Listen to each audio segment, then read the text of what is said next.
Ayman Khan here for Seconds Out at the Eastside Boxing Gym with decorated amateur looking to make his debut now, Niall Farrell. Niall, sir, pleasure to meet you. How you doing? Yeah, I'm good, thank you. Thanks for having me on. Not a problem. I'm looking forward to speaking to you. John spoke about you in very glowing terms, so very looking forward to speaking to you. But you're making your debut soon. When are you out? March the 30th we're looking at. I'm really excited for it. I'm just getting in the training now, getting in the rounds, and just looking forward to. It's one of them things. Fighting it comes second nature. So I want to fight as much as I can and be busy and most active as I possibly can. Niall, talk to me about your amateur accolades. John was telling me about them. You told me about them as well, just off camera too. But you've had an extensive period. You've been successful in the amateurs as well. Talk to me about what your experiences are. Yeah, I've boxed internationally since the age of 15. So 10 years in the game of boxing international. I've had 126 fights, 25 losses. Boxed all around the world. European silver medal, ranked 10th in the world. Numerous gold medals. Senior elite champion, the list goes on, but it's one of them things. I'm looking forward to taking all that experience now and turning it into the professional game and enjoying myself while doing it. How have you found so far, because training for amateur fights and then pros will be different, how have you found kind of transitioning into this sort of pro style and getting ready for the debut? It's always been in me, to be honest. Like, don't get me wrong, I've done well as an amateur. Like I say, I've done well, I had a lot of fights, but the way I'm boxing now is I've always wanted to box, but as an amateur you can't be boxing like a professional. The amateurs are too quick. Now I can slow it down a little bit, pick my shots a bit more, and I'm just enjoying training altogether. Like, I enjoy learning, I learn every day. So it's one of them things that now I can fully concentrate on becoming a seasoned professional and give my fans what they want. Do you know what I mean? That's what I'm about to do. I'm looking forward to it. Sounds like you've got a good head on your shoulders. You're a lightweight, a lot of action on these shores as well as on the world scene too. But for people who haven't seen you, what's your style like? What sort of fighter are you like in the ring?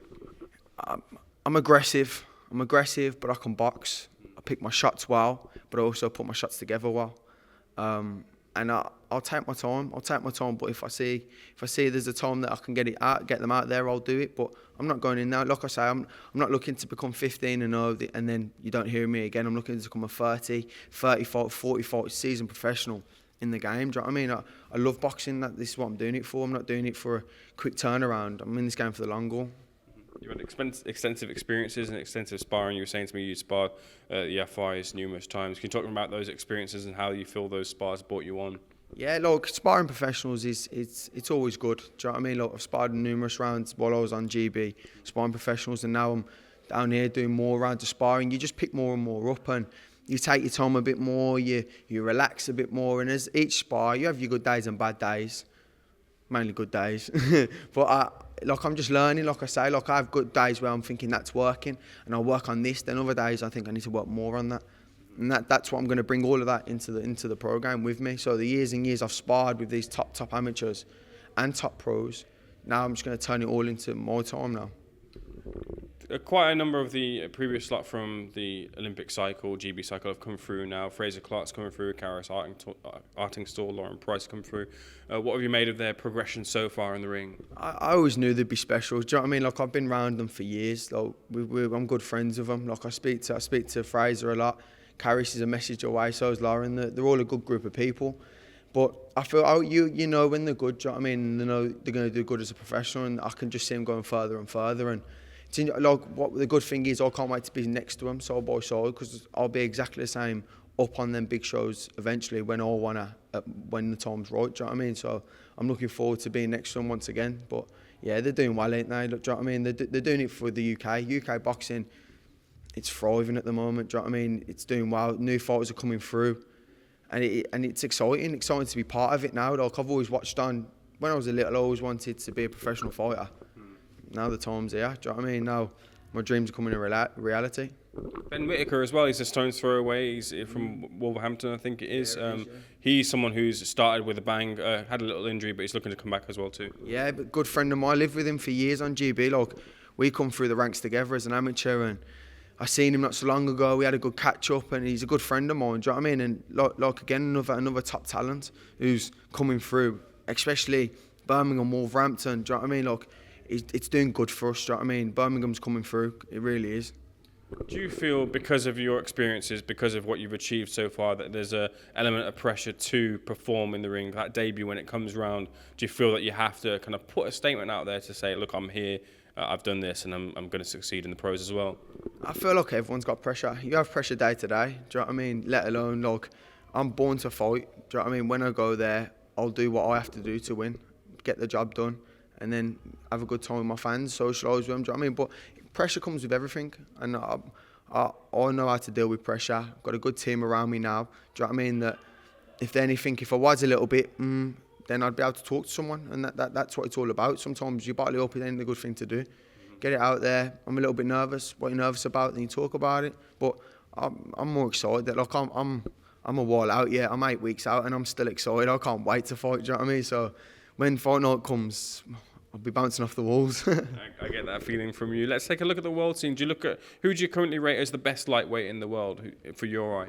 To be honest with you, I do watch the boxing, but at the same time, I don't really look too past what's in front of me. To be honest, like I'd box them all the top ones tomorrow. Fighting people doesn't bother me. I'll fight anyone. I always have done, but I'm not going to start jumping over people. I want to fight everyone. I want to win every title going up. Then when I get there, I'll show them why I should be there. But I don't really look too past it. Like March the 30th, then we'll just get the fights in, be as active as possible, and looking forward to just eventually one day being up there and fighting these top people and showing them, look, it's a new kid on the block. You've got a good head on your shoulders. What does a good 2023 look like for you?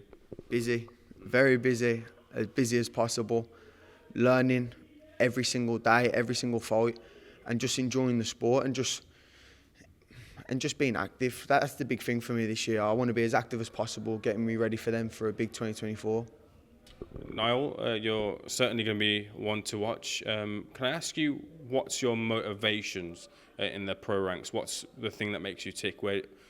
What's driving you to get to where you want to be? I think it's just in my own head. I've always had I want to be a boxer from a young age, and I like proving people wrong. When I was a kid, people never believed that I was going to do anything, and got into GB, and then now I'm turning pro. You get the same people. I might not do this. I'm going to prove everyone wrong. But the motivation is always family for me. Like it always has been. Like me, my girlfriend, my family, my mum, my dad, my brothers, my sister, all of us. It's all for them. Do you know what I mean? Like we've went up the ranks all together. Do you know what I mean? So now it's time to enjoy ourselves and show them like the years and years of persistence has paid off. It's not going to work out. We have to make it work, and we will. So that's more motivation. Every day I get up and it's on my head. That's what I'm thinking.